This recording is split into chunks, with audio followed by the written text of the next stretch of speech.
Bonjour et bienvenue au WebTech SCS autour de l'intelligence artificielle. Merci de patienter quelques secondes le temps que les participants se connectent.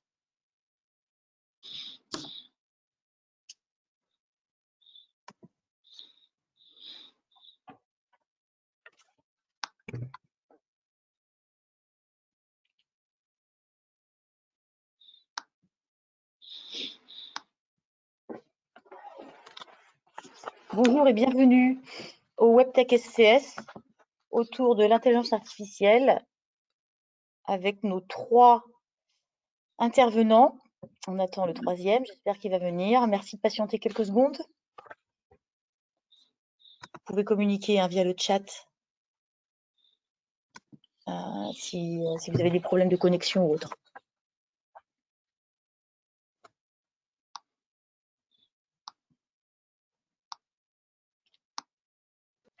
Bonjour à tous, du coup. Oui. Je vois qu'il y a des petites questions. Bonjour à tous. Bon, eh bien écoutez, on va démarrer. Donc, bonjour à tous, bienvenue donc pour ce webinaire, pour une grosseur, on va dire, avec nos experts autour de l'intelligence artificielle. Et aujourd'hui, on va parler de l'évolution des supports hardware, des supports matériels pour accueillir, héberger donc ces algorithmes IA et aussi de la transformation des données nécessaires. Les nouveaux défis autour de l'intelligence artificielle concernent d'abord le développement et l'évolution nécessaire des supports matériels, donc ils vont accueillir ces algorithmes IA. Et c'est vrai que dans l'écosystème SCS, on a beaucoup d'experts sur ce sujet, d'experts microélectroniques notamment, mais de l'autre aussi, côté transformer des montagnes de données disponibles, des jeux de données, en de l'information capable d'apporter une réelle valeur ajoutée aux entreprises. Et donc, on fera aujourd'hui un petit rappel didactique sur tous ces concepts de edge, d'IA embarqué, pour que vous puissiez bien comprendre de quoi on va parler. Alors, je rappelle que ces webtechs sont organisés tous les mois. Un replay sera disponible, que vous pouvez interagir bien sûr avec tous les experts, c'est l'objectif. N'hésitez pas à poser vos questions dans le module questions que vous devriez voir dans votre menu gris GoToWebinar, que les caméras de chaque participant sont désactivées, les micros également, et qu'un questionnaire à la fin permettra de vous d'avoir votre sentiment. Bonjour Alexis, bienvenue. Bonjour à tous. Alors, petit zoom sur l'agenda. Donc, une petite intro SCS avec notamment un projet IA récemment labellisé par SCS pour vous montrer le vivier de compétences SCS, la pertinence et la qualité des acteurs SCS et le service de labellisation chez SCS. Ensuite, on parlera, donc je vous le disais, des grands enjeux de l'intelligence artificielle, la performance nécessaire donc de l'IA embarquée, et donc un petit rappel didactique sera fait par Numalis sur tous ces concepts. Ensuite, Alexis, ici présent, présentera le cycle de vie de la donnée et l'impact de ce cycle de vie sur l'IA embarquée. Aujourd'hui, l'IA embarquée est un peu plus d'actualité pour avoir de l'information en temps réel et pouvoir être un outil de décision dans différents usages où le calcul au plus près de où la donnée est fournie est nécessaire. Et puis, un petit aspect normalisation. C'est important de comprendre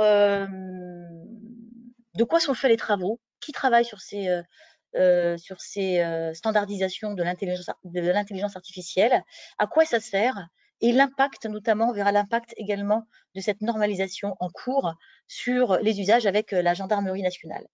Et puis, on aura un zoom sur des cas d'usage très concrets avec justement de la transformation des données nécessaires pour en ressortir une réelle valeur ajoutée avec la gendarmerie nationale, et puis une session questions-réponses. Bien sûr, vous êtes invités plus que jamais à interagir avec nos experts. C'est l'objectif de l'exercice. Je rappelle, donc, nous sommes bien dans l'axe stratégique SCS.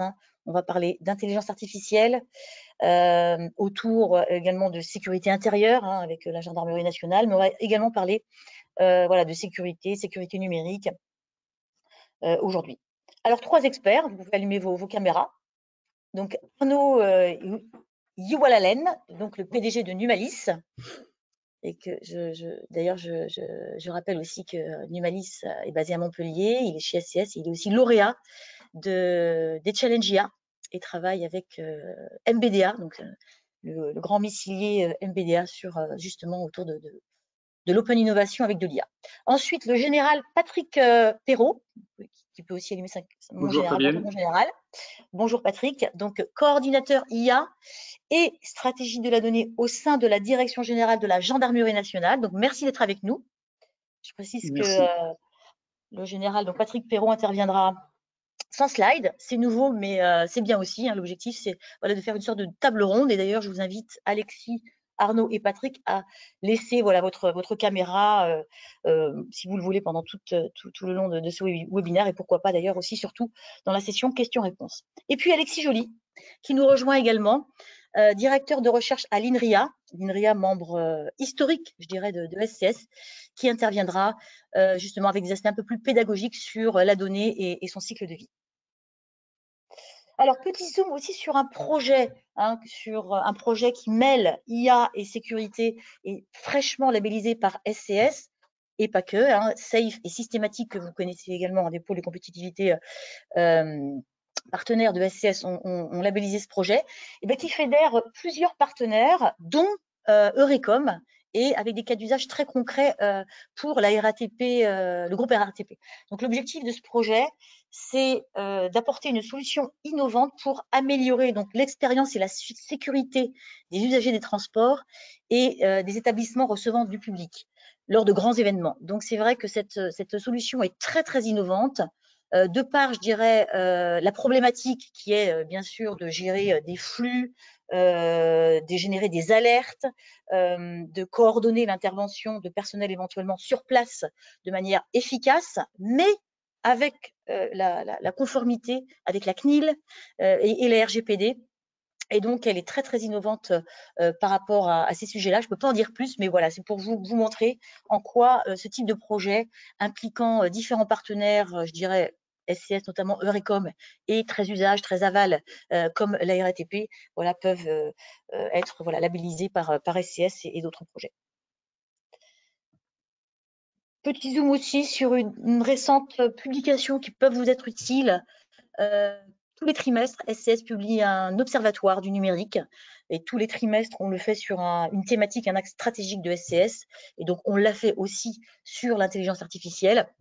C'est une note de synthèse sur les tendances, bien sûr, au niveau mondial, autour de l'intelligence artificielle, mais aussi une tendance et, je dirais, un relevé des enjeux, des problèmes des acteurs SCS. Plusieurs acteurs sont interviewés et on peut avoir comme ça des informations sur leur croissance, leurs problématiques, leurs enjeux, leurs problèmes de recrutement aussi, bien sûr, mais aussi les dernières nouvelles autour des levées de fonds en région sud et PACA. Ça peut vous donner aussi un coup de projecteur, une sorte de radar sur l'intelligence artificielle en région et le vivier de compétences inhérents. Et puis également, pour innover, c'est pas Alexis qui va dire le contraire, rien ne vaut de collaborer avec les laboratoires de recherche, avec les équipes de recherche intelligence artificielle. Justement, SCS a publié fin 2021 deux cartographies autour de l'intelligence artificielle en région PACA. Donc l'objectif, c'est d'avoir une meilleure visibilité de ce que vous faites à l'INRIA, mais pas que, chez Eurecom, au CEA, chez Aix-Marseille Université, etc., etc. Donc autour des laboratoires et des équipes de recherche, donc qui en région sud travaillent sur le traitement automatique du langage naturel, le machine learning, la reconnaissance vocale. Donc, on a cartographié de manière très fine qui fait quoi parmi toutes les équipes de recherche. Et je crois qu'il y en a 42 de mémoire. Donc, fin 2021, il y a 42 équipes de recherche qui travaillent sur ce sujet. Et les formations. Pourquoi? Eh bien, parce que tout membre SIS, notamment toute start-up PME ou même grand groupe, a besoin de former son personnel autour de l'intelligence artificielle, a besoin de mieux connaître ces technologies pour pouvoir éventuellement interagir avec des prestataires et externaliser des travaux autour de l'intelligence artificielle avec des pure players, comme par exemple Numalis. Et donc, je rappelle que ces cartographies sont disponibles en téléchargement pour les membres SIS. Voilà. Sans plus tarder, je vais revenir à l'agenda et je vais demander à Arnaud de passer sa présentation. Qui va nous expliquer, alors je te passe présentateur Yes. Audrey, je ne sais pas si tu peux le faire. Voilà, pour qu'on puisse comprendre les grands enjeux de l'intelligence artificielle. C'est quoi le AI on Edge? C'est quoi l'IA embarqué? Est-ce qu'il y a une différence? C'est quoi la frugalité des données? Donc, de quoi parle-t-on? Et c'est vrai que ce petit rappel didactique, j'espère, vous sera fort utile pour qu'on puisse ensuite prolonger les échanges lors de ce WebTech. Ça fonctionne, c'est bon? Très bien, on voit très bien. Yes, super. Du coup, merci pour l'intro. Alors, je vais essayer de rester, comme tu l'as dit, didactique, ce qui n'est pas simple, parce que je crois que j'ai que 10 minutes pour essayer de faire passer pas mal d'idées. On va essayer voilà, de brosser l'évolution que, de mon point de vue, on voit apparaître dans le monde de l'IA par rapport à l'articulation qu'elle a avec le hardware. Et pour commencer, j'aimerais déjà juste rappeler et tordre le cou à une idée reçue, que l'IA déjà c'est pas magique. Il suffit pas juste d'avoir des data scientists qui font de la magie noire pour transformer des données en valeur. Et que l'IA, ce sont des processus de conception, des processus qu'on peut documenter, qu'on peut maîtriser, qu'on peut contrôler. Et c'est tout l'objet justement des travaux dont on parlera dans la deuxième partie un peu de ce webinaire de standardisation. Et donc là, par exemple, ce que je vous montre, c'est la vision d'un cycle de vie tel que c'est vu dans le monde de l'ISO, pour dire c'est quoi de construire aujourd'hui et de déployer de l'intelligence artificielle. Donc ça passe par des étapes, voilà, depuis le design, la vérification, jusqu'au retrait du périphérique IA de la vie dans laquelle il est, et qu'il y a des actions qu'on va faire tout au long du cycle de vie, par exemple le risk management, la gouvernance, etc. Et il y a une étape qui est intéressante, là, qui va nous occuper, c'est un petit peu l'étape du déploiement. C'est-à-dire de passer finalement du POC qu'on a fait dans son laboratoire, où on a développé quelque chose et puis finalement on l'a validé dans son coin, à le passer dans la vraie vie et de voir ce qui se passe. Et sur cette étape-là, aujourd'hui, c'est là où l'articulation avec le hardware va apparaître. Et c'est là où certains problèmes un peu nouveaux vont apparaître et vont faire changer l'écosystème dans lequel on évolue.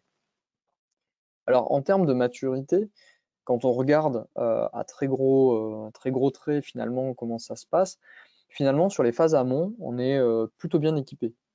C'est-à-dire aujourd'hui, vous avez une variété d'outils, des frameworks, vous avez même aujourd'hui des gens qui vendent des pipelines qui vous permettent d'automatiser quasiment toute la production d'intelligence artificielle à partir des données que vous aurez récupérées.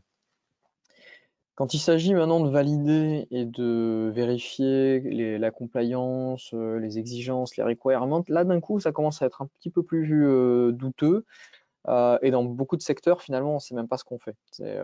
On a des processus de validation assez empiriques où on passe directement finalement du développement au déploiement pour voir si en déploiement ça se casse la gueule et si c'est pas le cas, du coup on continue. Donc là, il y a des choses à développer encore, il y a des outils à développer, c'est justement ce que nous on fait à Numalis.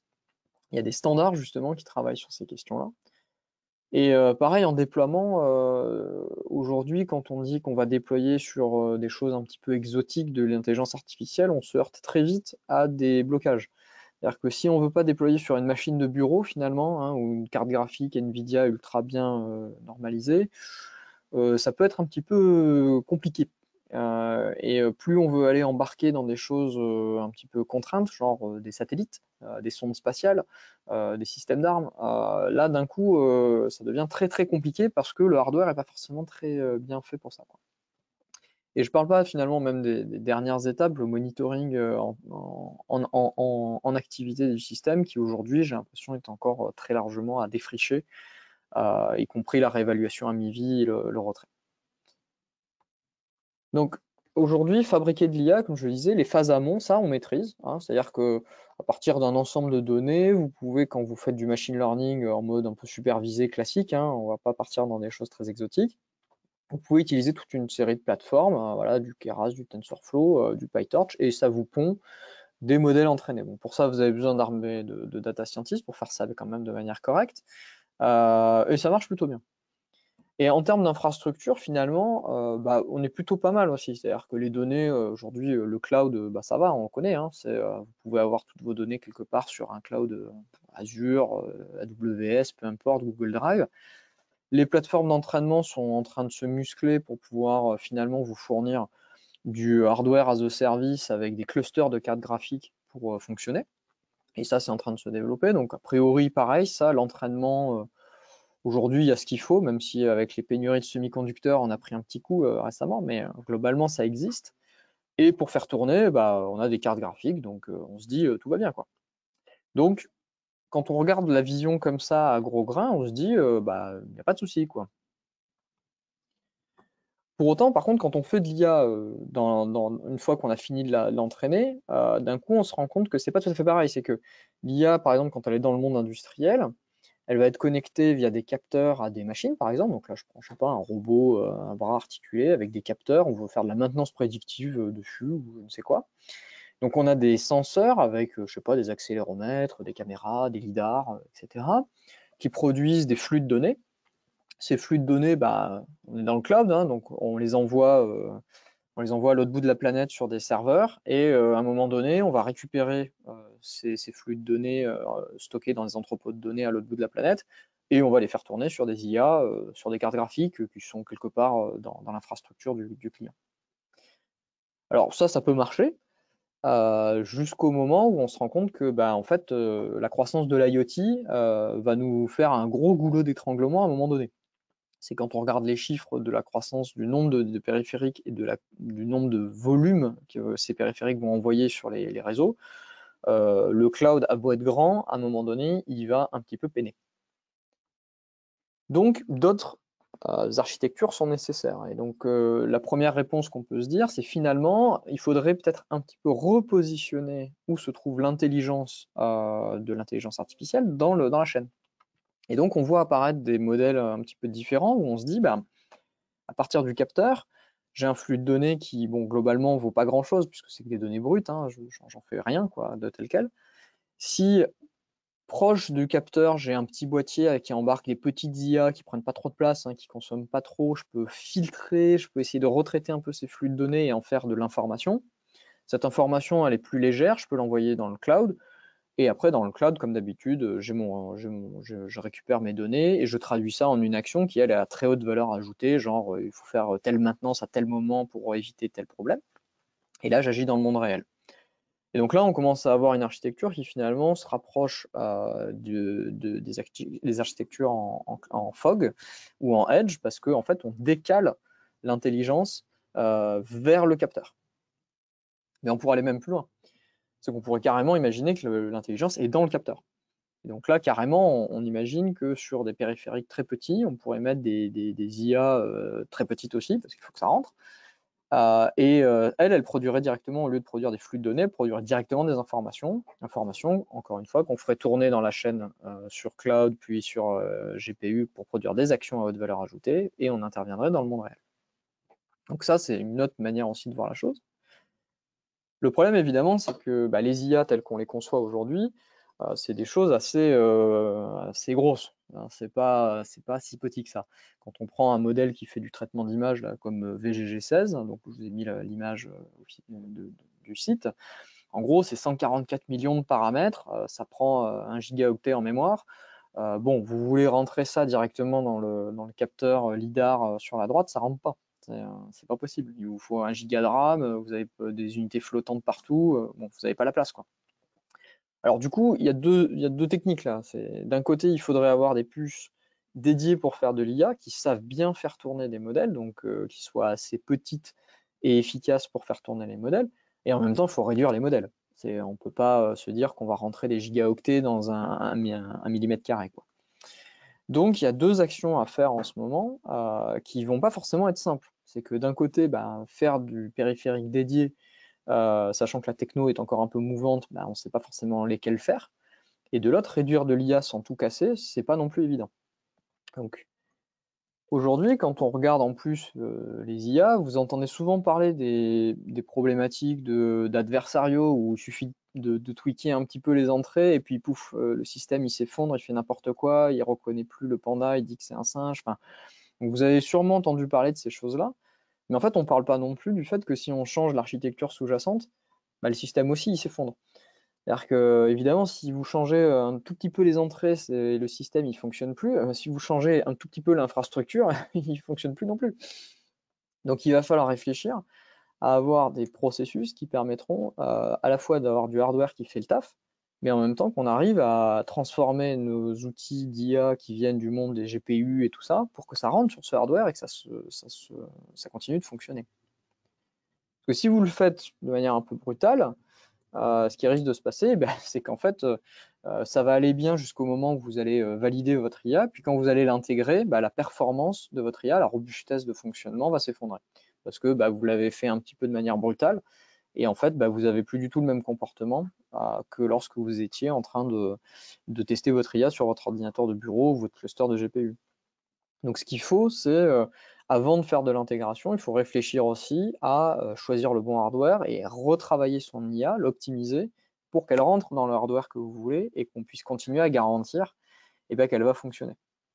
Et ça, ce sont justement des travaux que nous, on mène aussi là en ce moment avec des partenaires pour justement travailler sur ces phases d'optimisation pour avoir des réponses. Parce que sinon, vous risquez d'être dans une boucle infinie où vous devez redesigner votre IA jusqu'à ce que vous trouviez une version qui a l'air de marcher sur votre hardware.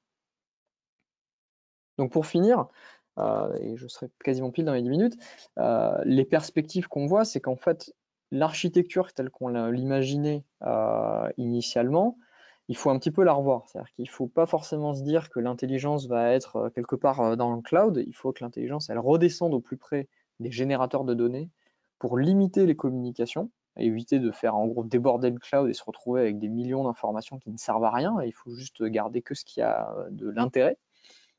Il faut pour ça réussir à faire maigrir les IA, ce qui est un défi en soi. Et ensuite, il faut avoir du hardware qui puisse être embarqué et qui puisse savoir faire le taf. Chose qu'aujourd'hui, on n'a pas vraiment. Il commence à y avoir des premiers travaux, notamment chez Calray ou Intel ou Nvidia, mais globalement, c'est pas streamliné et on n'en a pas partout. Et ces challenges pour faire de l'IA sur du hardware, ça va être de s'articuler entre est-ce que il faut des puces, j'allais dire, à façon pour chaque IA, genre je fais que du FPGA par exemple, et j'ai une puce par modèle d'IA, ou bien alors je fais des puces génériques mais légères. Et donc du coup là je peux avoir toujours la même puce, mais elle arrivera quand même à rentrer. L'autre défi, c'est que cette technologie de l'intelligence artificielle, ça bouge super vite. Demain, rien ne dit qu'il n'y a pas une nouvelle architecture de réseau de neurones ou autre qui va complètement mettre en question toute la perspective actuelle et qui va dire non, il faut autre chose. Et donc les fabricants de hardware ils se retrouver avec finalement des usines et des masques d'impression de wafer qui sont obsolètes. Donc ça, pareil, il va falloir réussir à stabiliser la technologie pour pouvoir stabiliser la production de hardware. Et enfin, il faut arbitrer entre jusqu'où on a le droit de réduire la taille de l'IA tout en gardant les performances. Parce que sinon, en fait, on risque d'avoir des systèmes d'IA qui sont non performants et qui, du coup, vont pas rentrer dans les clous de ce qu'on va regarder après en termes de standardisation et d'exigence dans notre débat aujourd'hui. Alors là, j'ai parlé que d'IA et j'ai parlé que de hardware, mais il y a tout un pan d'activité aussi qui concerne les données. Pour en parler, ça sera beaucoup plus efficace de laisser la parole maintenant à l'INRIA, parce que je ne suis pas un grand expert sur ce sujet-là. Donc, je ne sais pas si tu peux donner la main maintenant à Je vais donner la main à Alexis et le temps de Alexis. lui donner la main, Alexis, si vous permettez, je vais vous donner la main et en même temps, il y a une question. Arnaud, ça tombe bien. Dans les challenges hardware, donc hardware supportant l'IA, quelle est actuellement la marge de manœuvre, la tolérance en pourcentage de performance ou de robustesse? La marge de manœuvre excuse-moi, tu pourrais... Dans les challenges hardware, Oui. dans les challenges hardware, quelle est actuellement la marge de manœuvre, la tolérance en pourcentage de performance ou de robustesse? Ça dépend de l'industrie, en fait. C'est-à-dire que si vous êtes sur un... En fait, ça dépend des requirements que vous écrivez sur le système.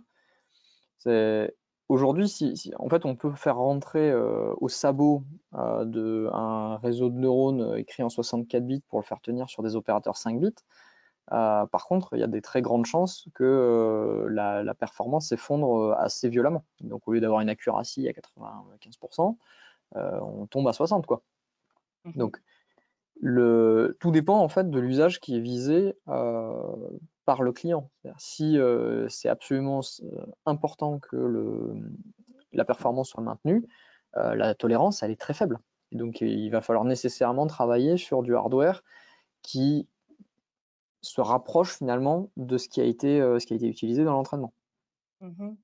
Très bien. Alexis, désolé, une autre question, mais de Patrick, du général. Patrick Perrault, j'invite Patrick d'ailleurs à allumer sa caméra et son micro s'il veut bien la dire, parce que j'ai le droit de mentionner son nom puisqu'il est intervenant. Donc vas-y Patrick, Oui. pose ta question directement. Merci. Oui, ma question, Arnaud, elle est par rapport à une problématique qui est existante au sein de la gendarmerie, c'est l'accessibilité de l'information au sein des territoires et la problématique de l'accessibilité au réseau. Est-ce que l'IA embarquée n'est pas une solution justement pour satisfaire à ce problème? C'est-à-dire typiquement en zone montagne, c'est parfois difficile d'avoir accès au réseau. Et alors, oui, peut-être que l'IA embarquée pourrait apporter une solution. Effectivement, quand on est sur des zones, enfin peut-être pas blanches, mais avec des débits très faibles, le fait de construire des IA qui soient pour construire des flux d'informations plus légers, c'est-à-dire qu'on fait remonter de la vraie information et pas juste de la donnée, permet de faire des communications plus pertinentes. Ça, c'est clair. La question, par contre, c'est quand on est en haut de la montagne, est-ce qu'on a sur soi un périphérique qui permet d'embarquer de l'IA, qui permet d'avoir suffisamment d'autonomie de batterie pour continuer à faire tourner l'IA pendant qu'elle envoie les données? Toute la question après, c'est finalement voilà, la performance énergétique, l'empreinte de matériel pour faire tourner cette IA. Un exemple, c'est aujourd'hui mettre sur un soldat, mettre de l'IA, si ça lui demande de porter un ordinateur ou un boîtier en plus sur lui, c'est probablement un no-go. Parce que il porte déjà 40 kg d'équipement et il ne va pas porter encore 2 kg de plus avec une batterie en plus pour faire tourner son système.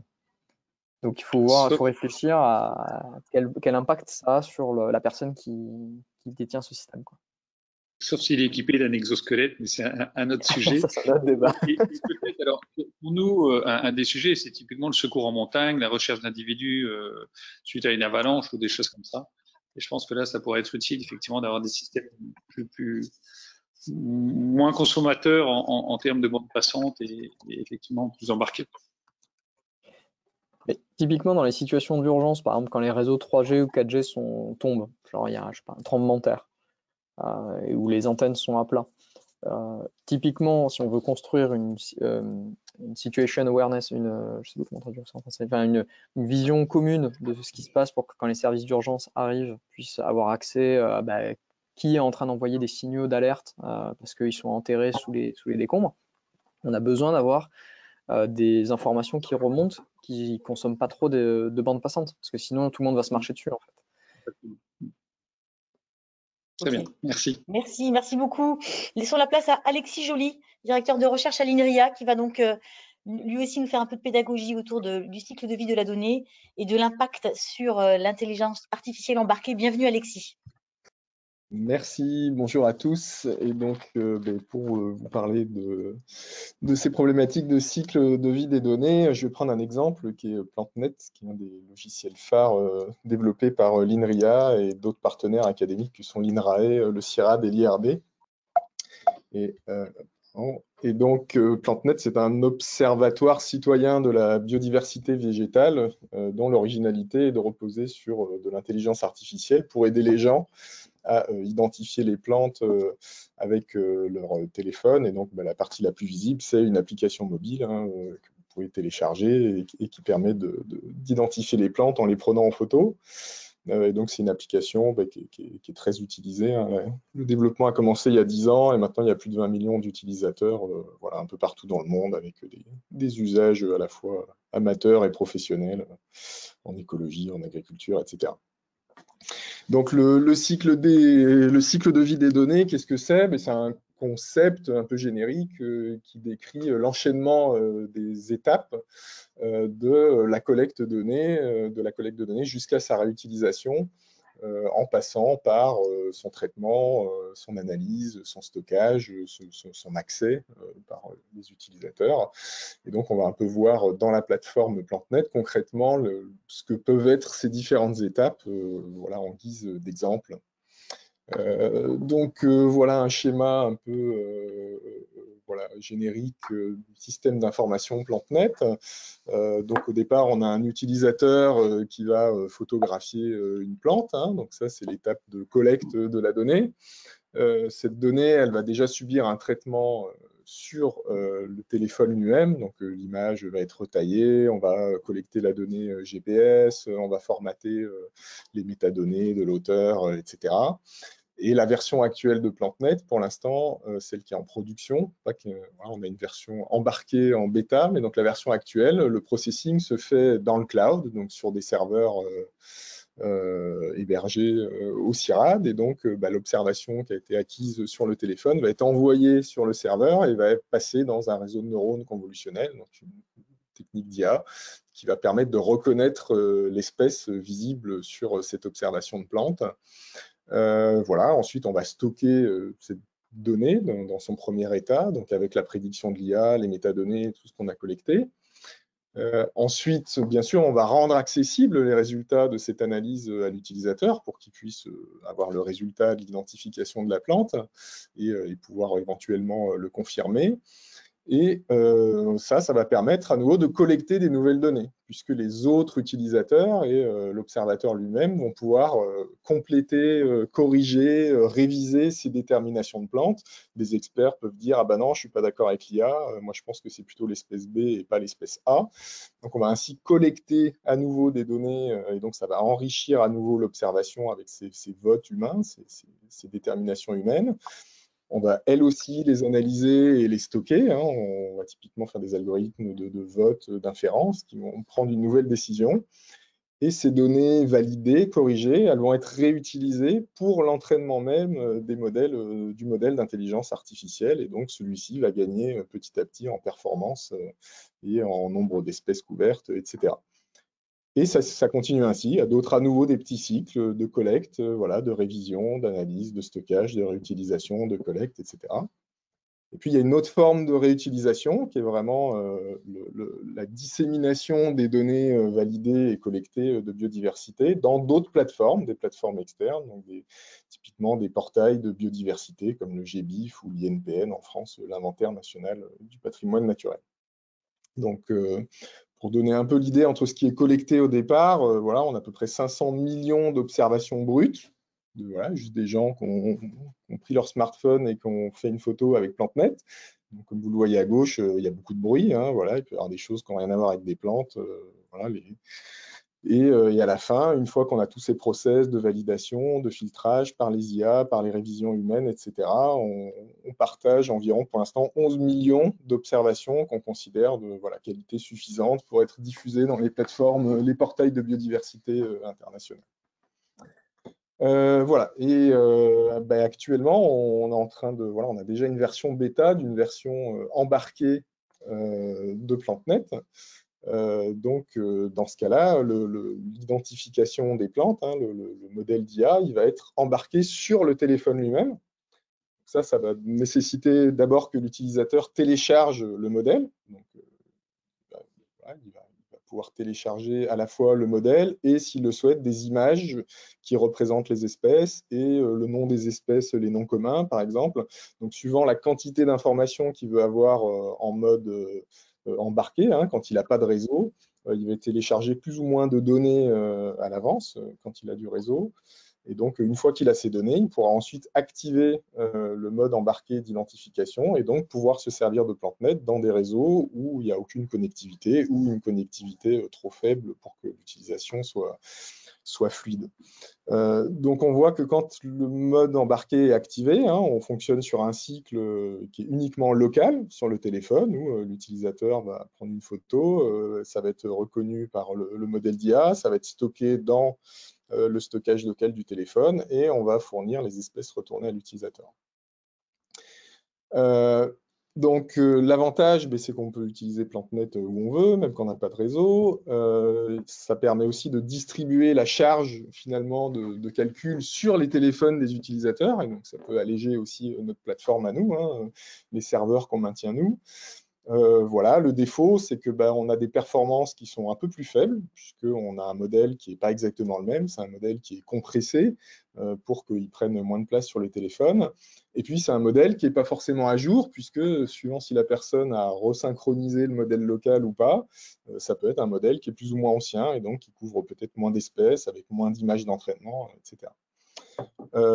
Voilà. Et puis un autre problème, c'est qu'on peut, nous, potentiellement perdre des données, puisque avant, le principal objectif de PlanteNet, c'est quand même de collecter des données de biodiversité. Donc, si les gens font que du mode embarqué, nous, on perd les données. Et donc, on est actuellement en train de développer des systèmes de synchronisation qui vont permettre à ce qu'une fois que l'utilisateur retrouve du réseau, hein, un bon réseau, typiquement du Wi-Fi ou du 4G, on va pouvoir resynchroniser ces données locales avec nos bases de données dans le cloud. Et on va même en général repasser les images dans l'IA de nos serveurs, puisqu'elle a des meilleures performances que l'IA locale et qu'elle est plus à jour. Donc, voilà, on travaille justement actuellement à ces mécanismes de resynchronisation des données et de reprédiction des données une fois dans le cloud.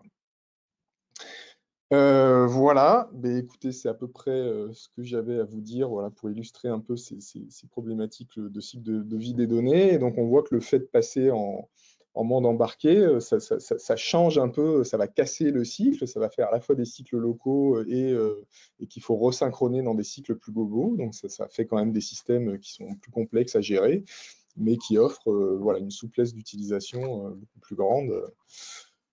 Voilà, et puis pour finir, je vais juste mentionner le fait que INRIA, via INRIA Academy, offre des formations, et notamment à l'IA, et par exemple aussi à des logiciels comme Scikit-learn, pour les entreprises, via ce dispositif INRIA Academy.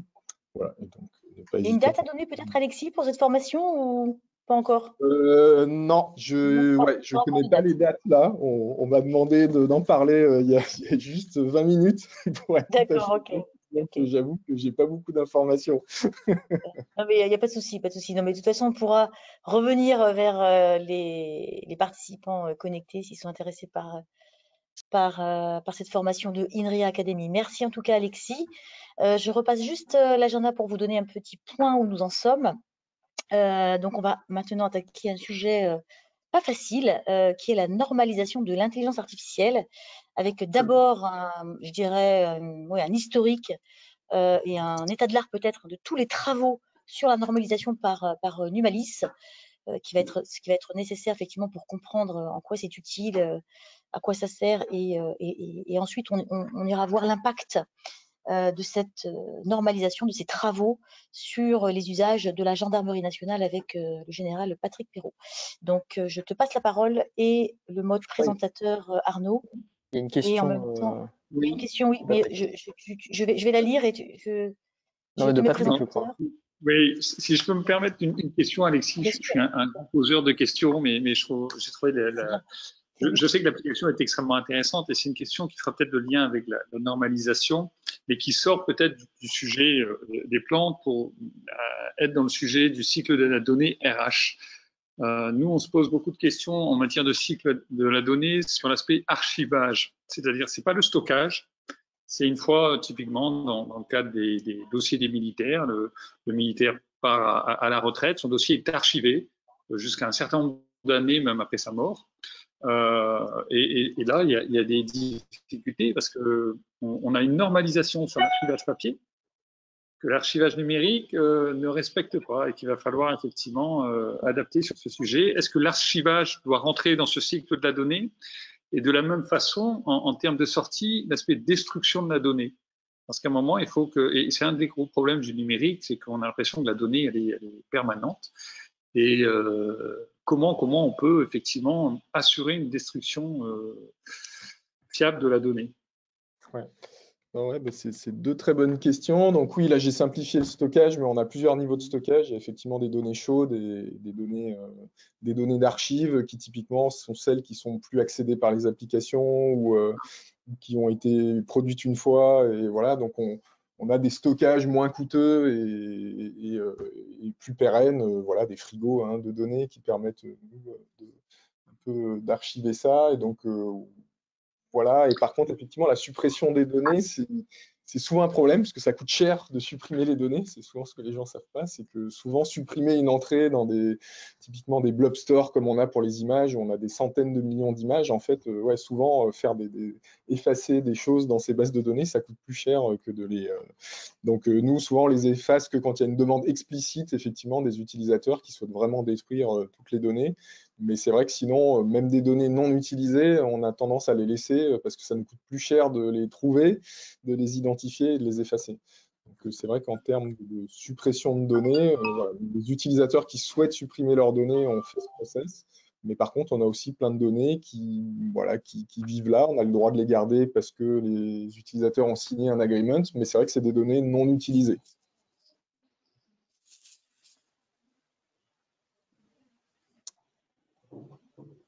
Merci beaucoup, merci Alexis pour cette réponse, merci Patrick pour la question. Donc on passe à Arnaud, PDG de Numalis, pour l'aspect normalisation et qui va tout nous dévoiler sur ce qui se prépare sur ces travaux.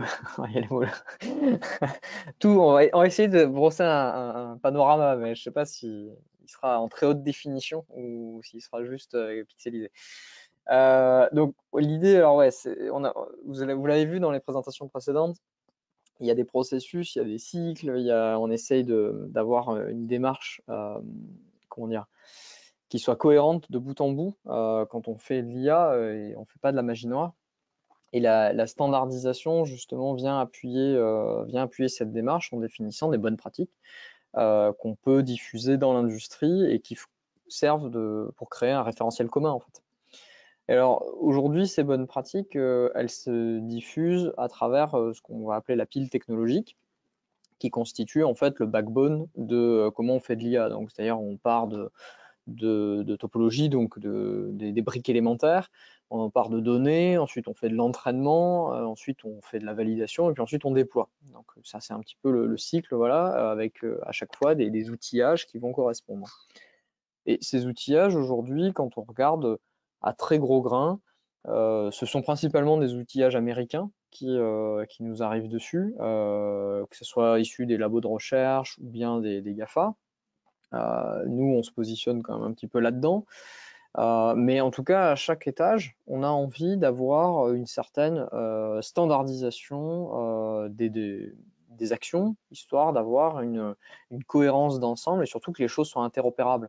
Parce que sinon, en fait, on va avoir du mal à utiliser tel ou tel framework. On a besoin que ça soit cohérent. Alors, j'ai dit américain, mais faut pas se leurrer, les Chinois sont en train de faire exactement la même chose de leur côté, juste on n'en entend pas trop parler. À chaque étage, aujourd'hui, il y a un acteur qui se positionne vraiment en pointe, c'est l'ISO, sur les aspects techniques. Et c'est de ce comité-là que je vais principalement parler, parce que c'est un comité dont nous, on fait partie, où on fait partie, alors, en gros, des 200 experts à peu près, hein, il y en a un peu plus aujourd'hui, qui participent aux travaux de standardisation internationaux, sachant que ça représente à peu près 30 pays qui sont principalement, on va dire, c'est l'extrême-orient, l'Europe et l'Amérique du Nord qui sont principalement représentés. On a aussi un peu de Moyen-Orient qui participe. Mais surtout, en fait, c'est un comité qui est transverse, c'est-à-dire qu'il y a un seul endroit où on parle d'intelligence artificielle à l'ISO, c'est le sous-comité 42. Il en parle pour tout le monde en fait. Donc où que vous soyez concerné par une norme ISO, quel que soit votre secteur d'activité, si à un moment donné il y a un sujet intelligence artificielle, ça arrivera là-bas. Et donc du coup c'est stratégique d'être dans ce sous-comité puisque c'est lui qui va influer à peu près tout le monde.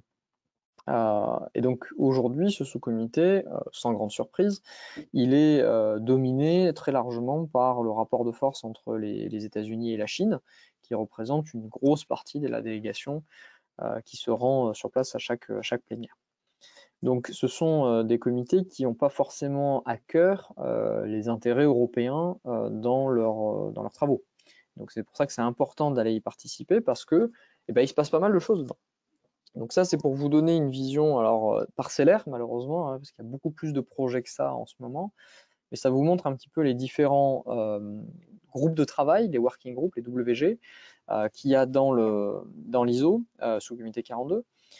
Vous voyez aussi les nationalités des pays qui dirigent ces groupes de travail. Et donc vous remarquez effectivement que la Chine, les États-Unis, Canada sont plutôt bien représentés. Même l'Irlande, en fait, c'est un mec qui bosse pour Huawei. Donc il y a la Chine derrière. Donc vous voyez qu'il y a une domination quand même assez forte de ces pays-là. Et les sujets qu'on traite sont tout à fait fondamentaux. On va parler de management system standard, donc en gros l'équivalent de la ISO 9001, mais pour l'IA, quoi. C'est quoi la qualité d'une IA? On va parler d'architecture de big data. Donc comment vous allez stocker vos données et comment tout ça c'est standardisé. Et nous, particulièrement à Numalis, nous on porte le sujet sur la robustesse, par exemple, à côté des Allemands qui font le risk management. Donc ouais, il y a tout un tas de sujets qui sont en train d'être traités et globalement, tous ces sujets-là vont aboutir dans pas longtemps. C'est-à-dire que quand on regarde la timeline qui est en train de nous arriver, c'est que le premier étage évidemment de la fusée, c'est d'avoir des standards. Et honnêtement, tous les standards là, que je vous ai un peu montrés, d'ici 2022-2023, ils seront sur la table. Vous pourrez les acheter, ils seront implémentables, ils seront documentés. Le gros standard qui est en train de sortir, c'est le management system. Donc l'équivalent de la 9001, mais pour l'IA, ce sera la 42001, vu qu'on est au sous-comité 42. Et lui, il va sortir en gros l'année prochaine ou dans 2 ans à peu près, ça va dépendre. Mais en gros, c'est un standard qui va être fondamental parce que c'est sur lui qu'on va construire la compliance. Donc on va construire à terme de la certification autour. Donc si vous n'êtes pas ISO 42001, en gros, vous allez potentiellement perdre des parts de marché, vous n'allez pas pouvoir postuler sur certains appels d'offres. Et si vous n'avez pas les certifications qui aujourd'hui seront délivrées, on ne sait pas encore trop par qui, est-ce que ça va être le LNE, la CNIL, peut-être un peu des deux, ça va dépendre des aspects, en tout cas en France. Ce sera peut-être l'ISO directement.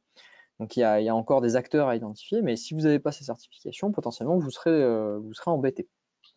Et vous serez d'autant plus embêté parce que tout au sommet de la pyramide, en fait, il y a une réglementation qui est en train d'arriver qui s'appelle AI Act et qui, elle, sera en gros mise en œuvre d'ici 2024-2025.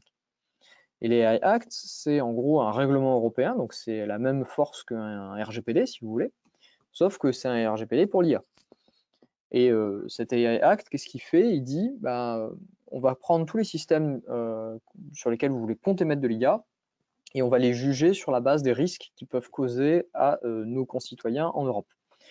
Donc il y a des risques qui sont tellement élevés que c'est interdit. Donc c'est par exemple faire du crédit social sur les gens, ça c'est interdit par la loi européenne. Ça sera interdit par la loi européenne.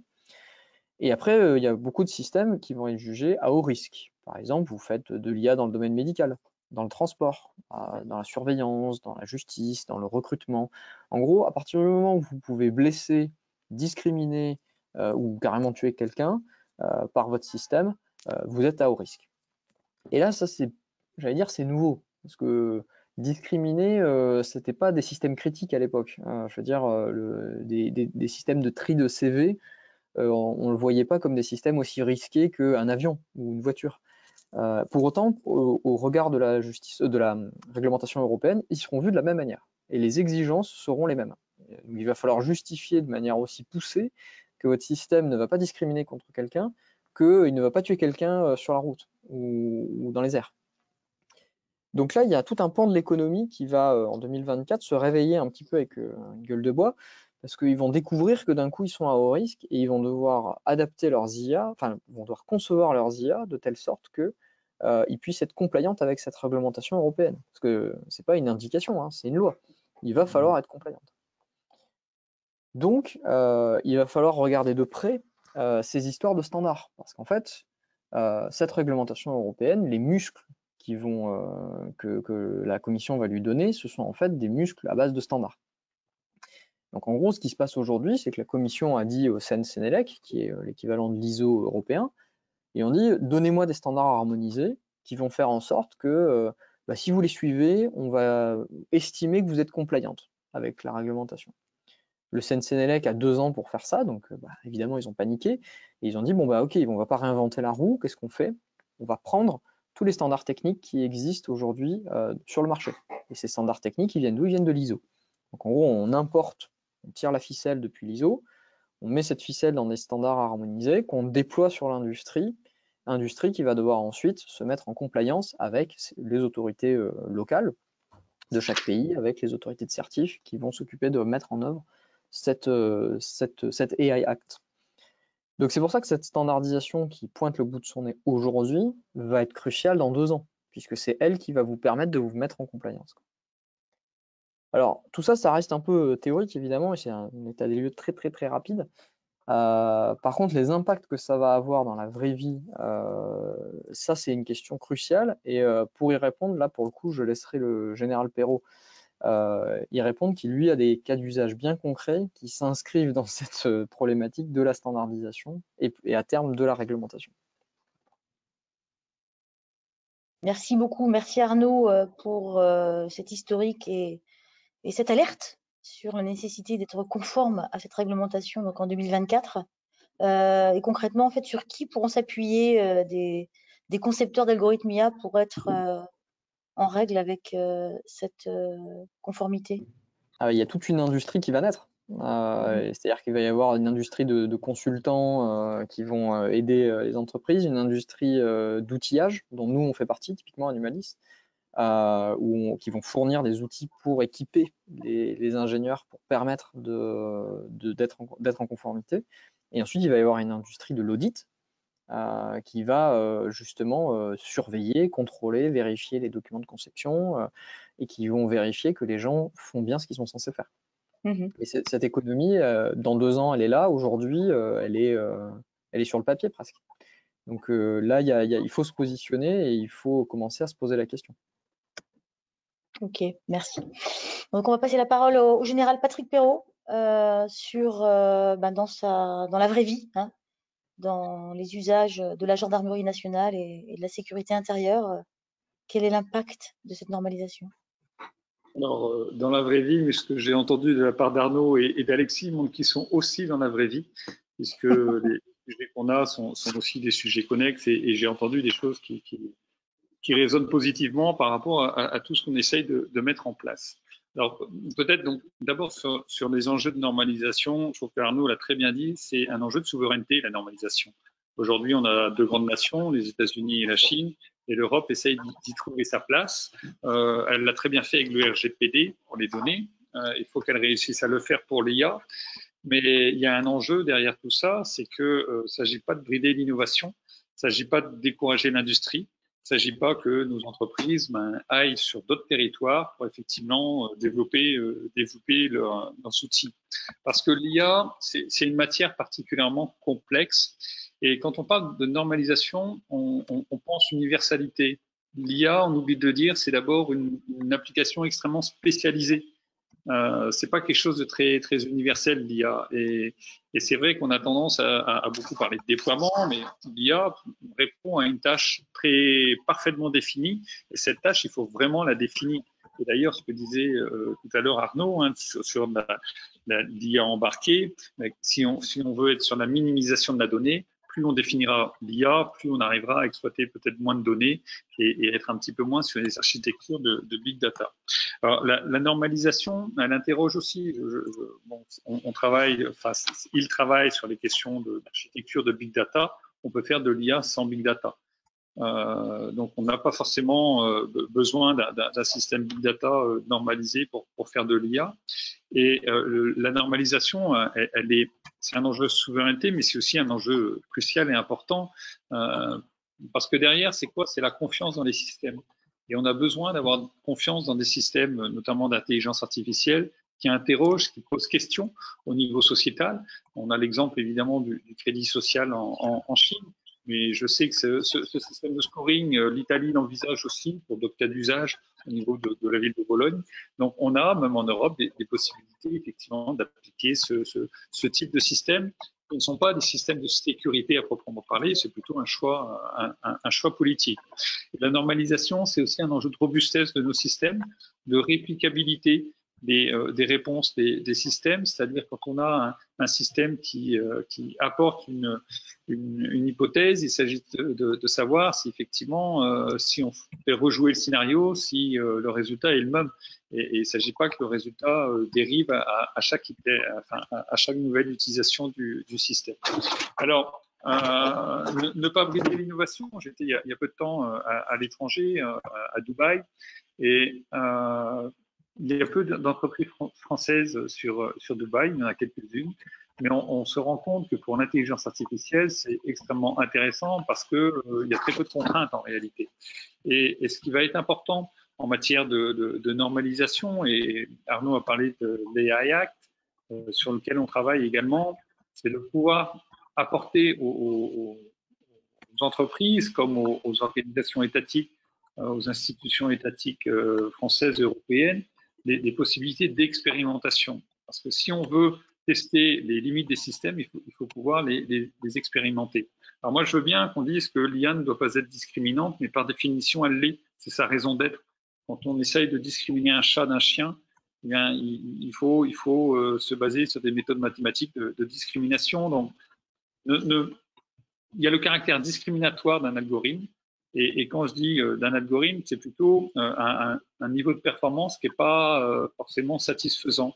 Et de fait de ce niveau de performance, ça peut porter préjudice à telle ou telle catégorie et donc y avoir un niveau discriminatoire. Donc ça, effectivement, c'est des choses qu'il faut réussir à parfaitement identifier parce qu'on a à peu près 25 critères potentiellement discriminatoires. C'est sur ces critères sur lesquels il faut travailler. Hein. Ça peut être le genre, ça peut être l'ethnie, ça peut être la préférence sexuelle, voilà, un certain nombre de critères. Et je crois que c'est important de travailler sur ces critères et d'évaluer effectivement les systèmes par rapport à ces critères.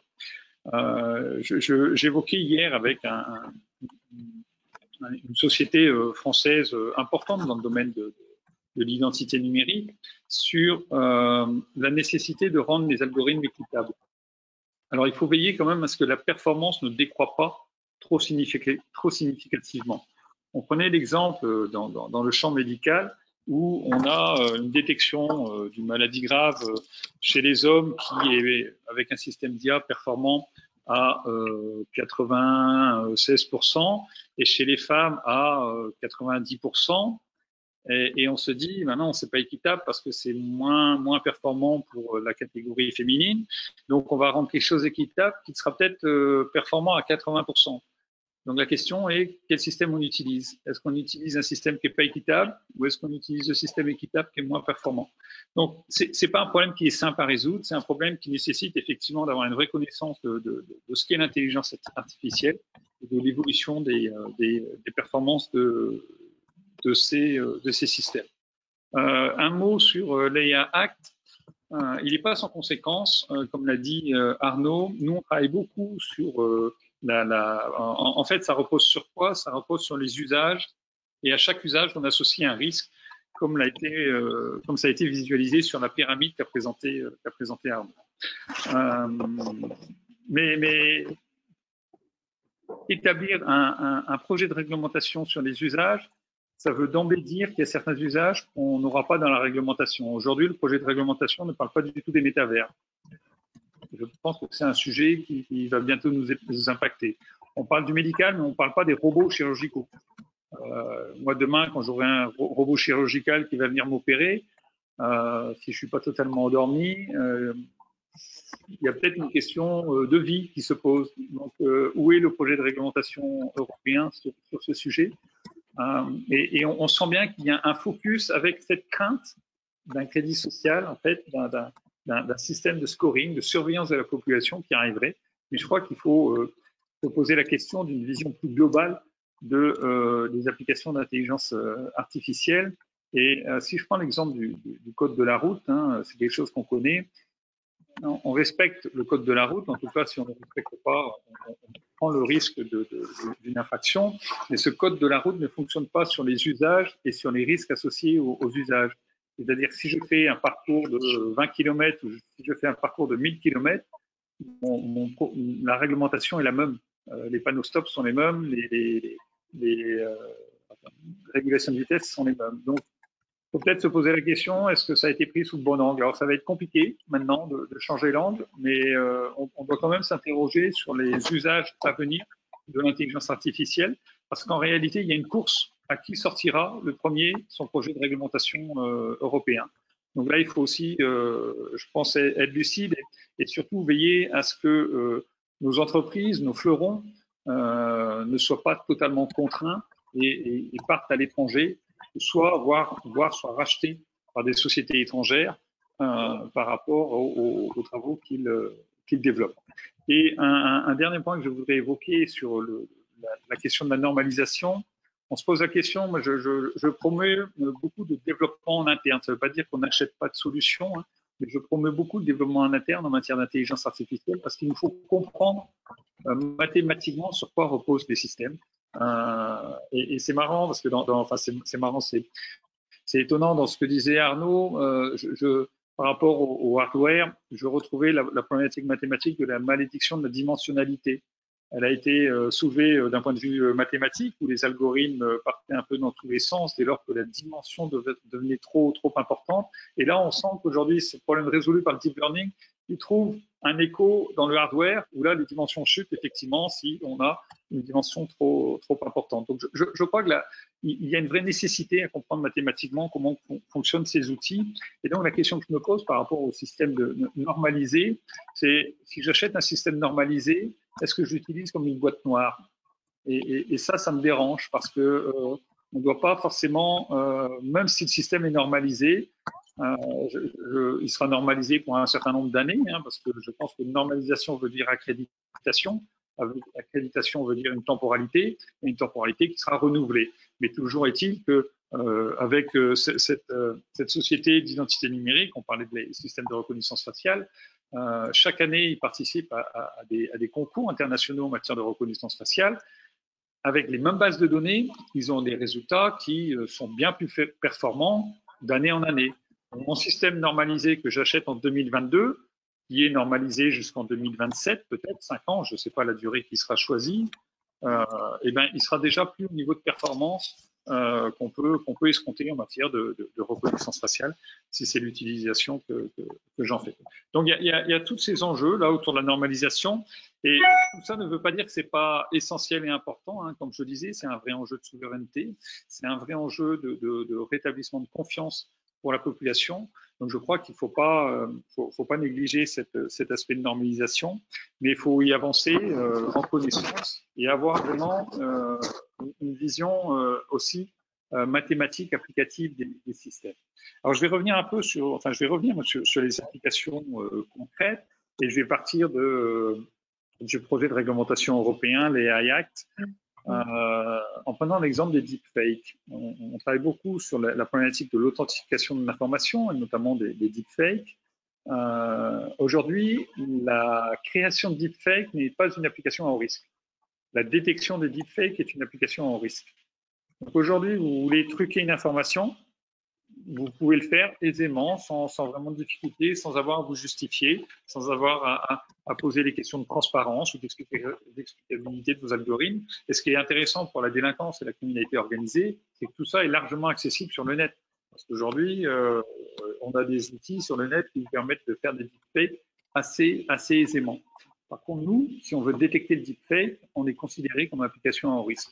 Donc, la question qu'on peut être amené à se poser, et c'est la question que vont se poser peut-être un certain nombre d'entreprises, c'est est-ce qu'il faut y aller?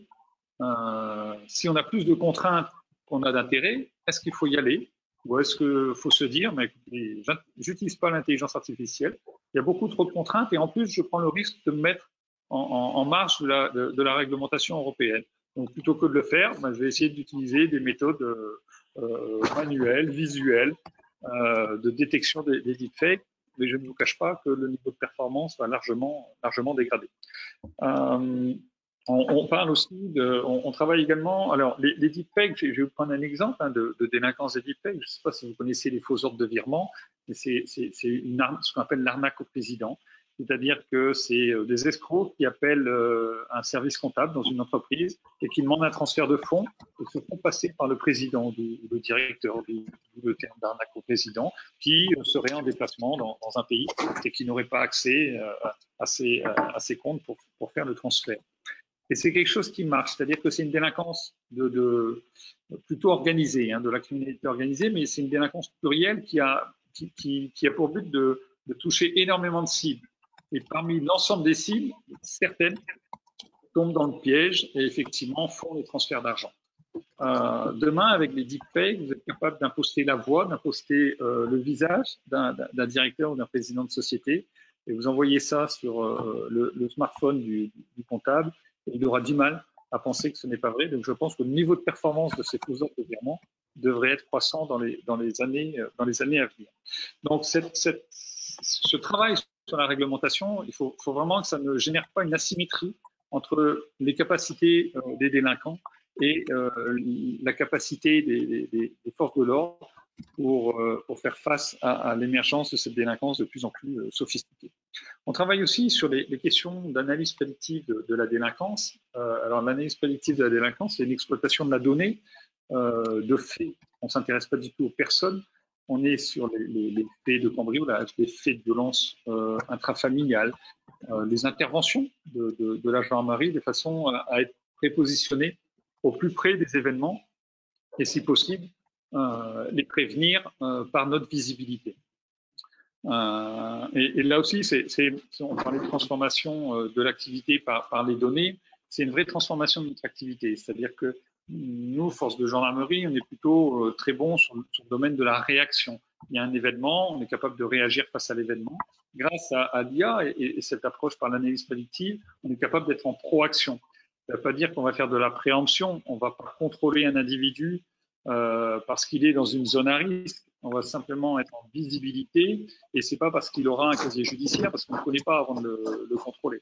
Mais on va faire de la visibilité, on va faire de la police de la route, c'est-à-dire qu'on va demander des permis aux personnes sur des routes, simplement pour montrer aux délinquants qu'on est visible. Alors, ce qui nous est souvent reproché, c'est de dire, mais parce que vous êtes plus présent, eh bien, vous allez en constater plus de cambriolages et donc la zone va être encore plus à risque. Alors, c'est oublier ce qu'est la réalité d'une patrouille de prévention et de visibilité. On ne fait pas de flagrant délit. Moi, j'ai un peu plus de 25 ans de carrière.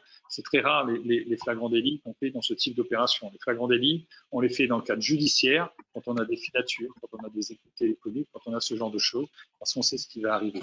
Et l'autre critique qui est formulée, c'est de se dire, vous ne faites que déporter la délinquance. On ne déporte pas non plus, enfin, oui, on déporte la délinquance, et à vrai dire, c'est l'effet recherché. En déportant la délinquance, on la perturbe, et c'est là qu'elle peut commettre des erreurs.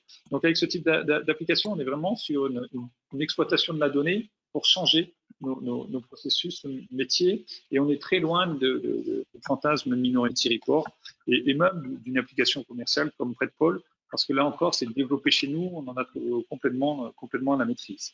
D'autres applications autour du speech-to-text. Donc, speech-to-text, l'idée, c'est de faire de la transcription automatique pour faciliter le travail des enquêteurs.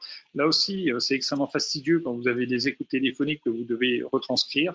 Pourquoi pas utiliser des systèmes de speech-to-text qui permettraient d'aller beaucoup plus vite, qui commettront des erreurs, mais dès lors que vous avez une trame qui est écrite par une machine, vous écoutez la bande et vous êtes capable de la corriger à la main beaucoup plus facilement. Une des difficultés du speech-to-text aujourd'hui, c'est que c'est un peu, non pas la chasse gardée, mais je dirais que les géants du numérique ont complètement envahi le domaine, à tel point que même dans les laboratoires de recherche, le speech-to-text utilise souvent les systèmes des géants du numérique. Parce qu'en termes de capacité de calcul, c'est extrêmement exigeant.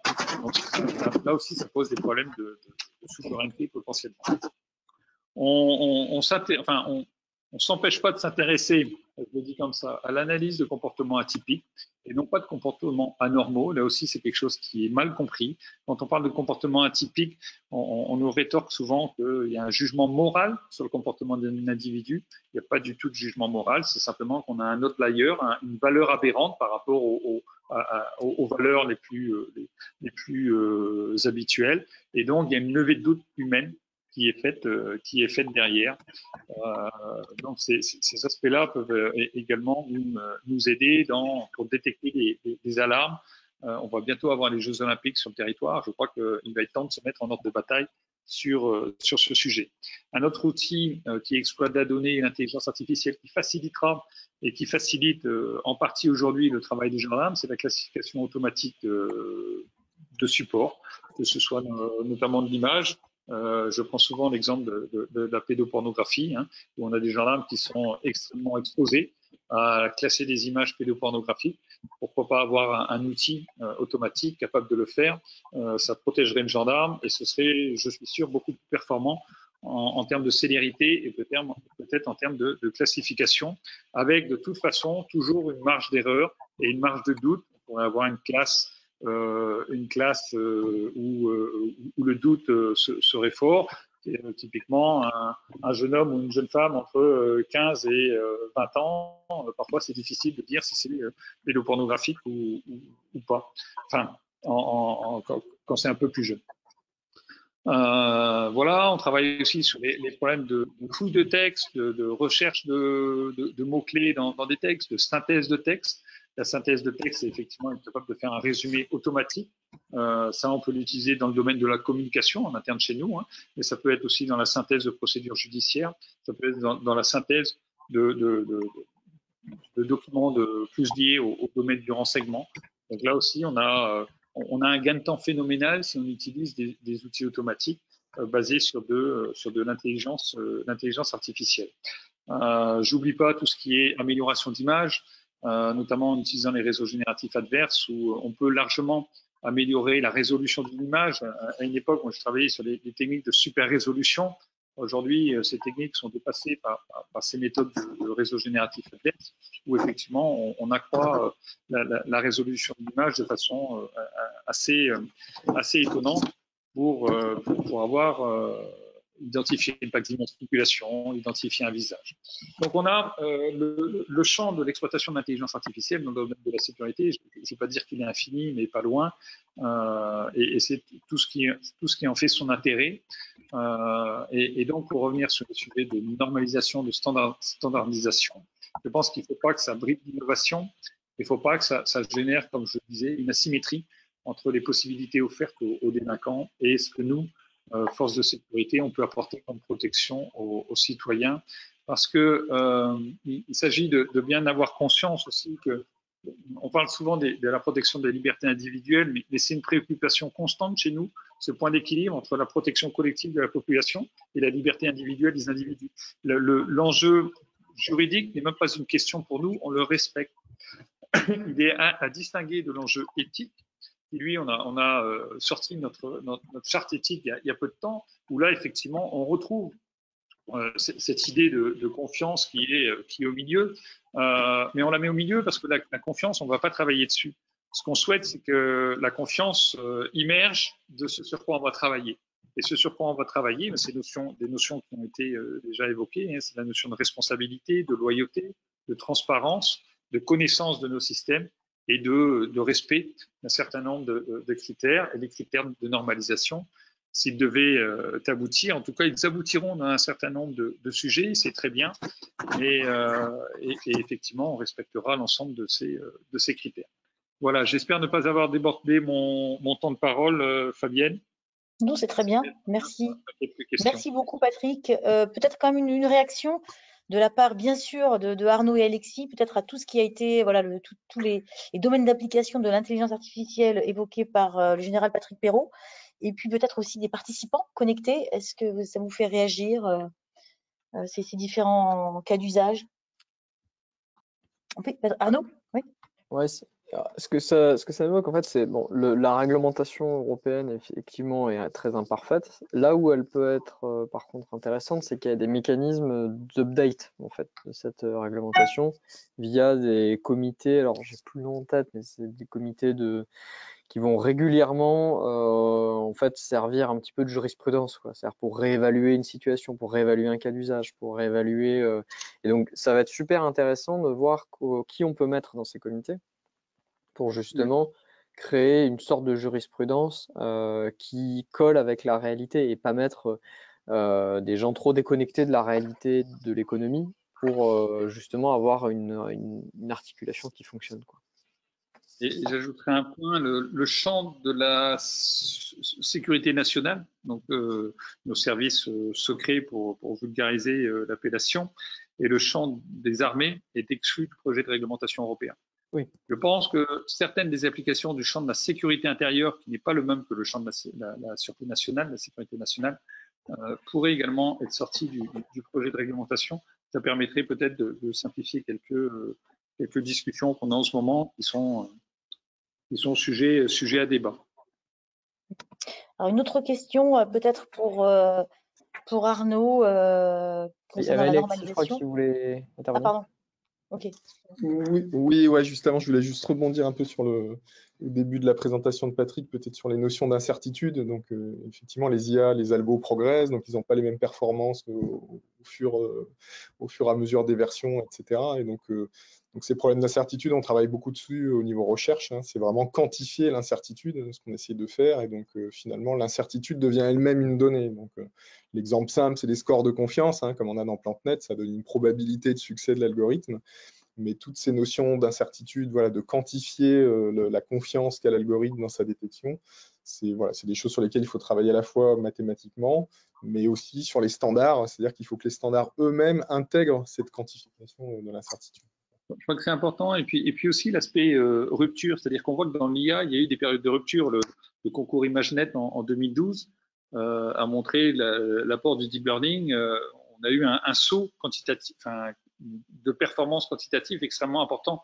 Moi, je serais frustré si j'avais un système normalisé aujourd'hui en 2022, qu'en 2024, il y ait un saut de performance de ce niveau-là et que je sois jusqu'en 2027 avec mon système normalisé, quoi. Donc ça, je pense que c'est des enjeux pour demain parce que on oublie le quantique, mais le quantique va arriver très vite. Et je pense que ça va générer un saut de performance assez considérable, sans compter les réseaux 5G, 6G qui vont démultiplier les possibilités là aussi. Une question concernant les travaux de normalisation.